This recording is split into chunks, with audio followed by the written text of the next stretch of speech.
Hello everybody, welcome back to another video. As today we got the last and final episode of reviewing NHL teams off season so far. As today we're going to be talking about the Winnipeg Jets and going over their crazy off season where they are just having tons of problems in the locker room. Just not making a very good roster right now. Like, there's just a lot of big questions here with the Winnipeg Jets. They just, in general, didn't make a whole lot of moves. Their free agency was just nothingness. Their draft was good, but they just didn't make a whole lot of moves, which kind of worries me here for the Winnipeg Jets. But before I hop into this, I'd like to just say, if you are new to the channel, make sure to hit that subscribe button and hit that like button as well. It'll be very much appreciated. And make sure to go click that join tab as well if you'd like to become a member today. We got some amazing tabs where we get some early content, crazy emotes from when we start back up on the streaming grind, and tons of other great stuff. So make sure to go check that out as well. It'll be very much appreciated as well. So let's get into talking about the Winnipeg Jets here and their offseason that I was not a big fan of. We're going to definitely be giving this team most likely a very low grade. I just want to let you guys know right off the get-go. The only thing I really liked about this team's offseason was their draft. The draft was probably one of their biggest bonuses, I think, in this draft, getting McGrotto, who I think is a really good pickup, a guy that is a goal-scoring threat, could be a very good top 6, top 9 type of guy offensively, especially as a winger. He's he's a decently big dude, 6'1", 204 pounds, has some worry in his skating, but great, amazing shot, great puck moving abilities. Another great looking prospect is Brad Lambert as well. I really like Brad Lambert. He kind of fell down the rankings. He was a guy that was supposed to be picked up in the high first round, but kind of dropped. Just wasn't able to play very well in the Liga. Jumped between two teams. He just hasn't showed himself as a very great player over the past little bit. Even in the World Juniors, he only produced a point in those 5 games. So I think definitely a project here in Brad Lambert, and definitely a big gamble with how inconsistent he's been looking. But this is a guy that has some serious potential. That is a guy that could look really good in the far future. So I really like this move by the Winnipeg Jets, getting Brad Lambert. Salamancian, really another good defensive pickup here for the Winnipeg Jets. I think he'll be a future good defenseman here. He's a right-handed guy, plays really well defensively. He's a big tanky guy as well, 6'1", has a really long reach. I think Salamancian is another good prospect for the team. And then this Danny Zelkian guy as well is another good prospect that they picked up as well.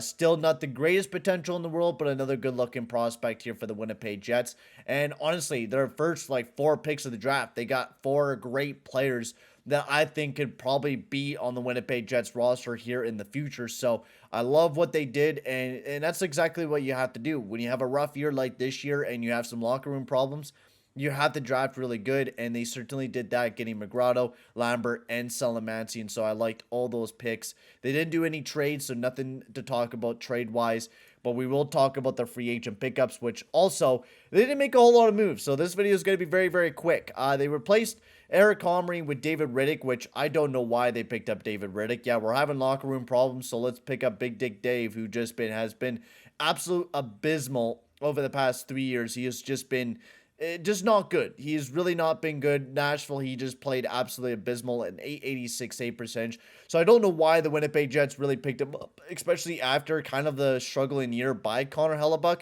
You would think that they would like to pick up at least a half-decent goalie for the team, but no, they just picked up David Riddick, who is, we're not even going to talk about his save percentage. We all know about David Riddick. He is not good. Not good at all. The rest of the moves, they got Capobanco, which is but nothing really else. But until you get Pierre-Luc Dubois, which they re-signed him for another year at $6 million, this is a guy that I think Winnipeg Jets just got to trade away. Like, this is a guy that at the trade deadline, you just got to dump away. You can't continue to just try to sign him on one-year deals. He had an all-right season this year with the Winnipeg Jets. Really good offensively. Not amazing defensively, but this is definitely a guy that I think the Winnipeg Jets, without a doubt, should trade away and try to get something back. Maybe draft picks or maybe somebody to replace the guy, because I don't think he really wants to stay in Winnipeg right now, especially only signing a one-year deal at $6 million. I think Pierre-Luc Dubois is a guy that you should trade away and try to pick up somebody else. Mason Appleton, they also locked him up for a 3-year deal at $2.16 million. I think it's a really good pickup, good two-way guy. He's just an all-right depth player. Not amazing, but a decent sign and locking him up for the next little bit. So that's all the moves. That is legit all the moves that the Winnipeg Jets made. They also picked up Sam Gagner, which I liked as well. But that's all the moves that they did and picked up, which quite honestly, like, kind of worries me because, of course, we all know there's a lot of problems with their locker room right now with Blake Wheeler being ripped of captaincy, and then most likely them going with just assistant captains coming in this upcoming season. There's a lot of concern with this upcoming season for the Winnipeg Jets, and honestly, I didn't love their offseason. Their draft was the only thing that's really going to keep them from going to an F for me, quite honestly. And honestly, my grade on this offseason is a C. They didn't improve the things that they need to improve upon. Their defensive core is just the same, which absolutely sucked last year. Their forward core, their depth-wise, they didn't improve anything depth-wise, which I think is definitely a big thing that they need to improve upon, which they didn't.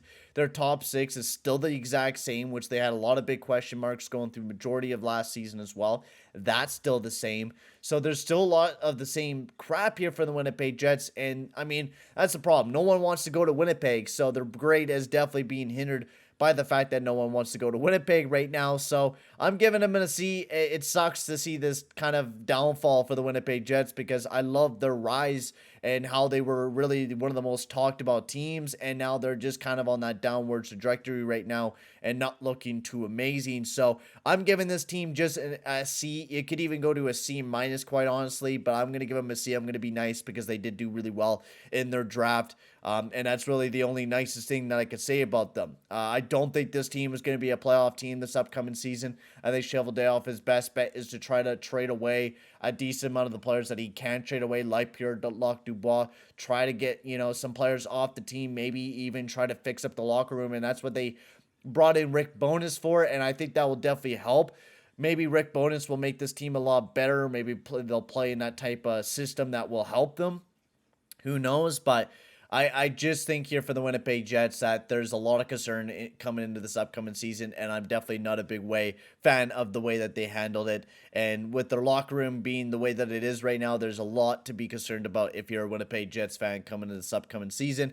So I'm giving them a big fat C. Tell me guys in the comment section below what you guys think of the Winnipeg Jets offseason. And thank you very much for enjoying the series as well. It was a lot of fun reviewing every single team's offseason, as now we're going to be getting ready into the season. So be ready to see some prediction videos coming a little bit later on before the season starts. I'm going to be releasing some prediction videos and talking about what I think is going to happen this upcoming season, which I'm pretty pumped to talk about. But for now, guys, I'm going to end the video here. Thank you very much for watching, guys, and I'll see you guys all in the next one.